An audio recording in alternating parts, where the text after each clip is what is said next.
ही अशी रस्त्यांची अवस्था आहे हां. म्हणजे दर 5 वर्षाला जर आपण परत नवीन रस्ता करायचा, जर रस्ता जर 5 वर्षामध्ये जर असे उकडून जात असतील मग काय. आणि याच्यामध्ये होतं काय, आता भ्रष्टाचार कसा होतो ते तुम्हाला सांगतो. 15 लाखाचा रस्ता आहे.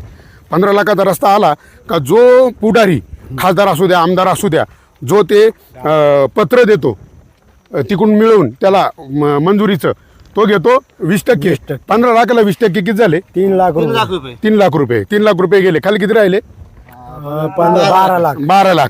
बरं, त्याच्यामध्ये परत जो अधिकारी त्याला ती वर्क ऑर्डर देतो तो घेतो 5%, 75,000. बर. आणि परत जो ते काम व्यवस्थित झालंय तो पाहणी करतो ना तो घेतो 5%, 75,000. हा.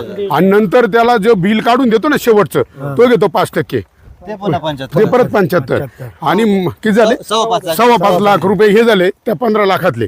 आणि नंतर परत त्याच्यामध्ये त्यांना GST 18% केंद्र सरकारला द्यायचं आहे.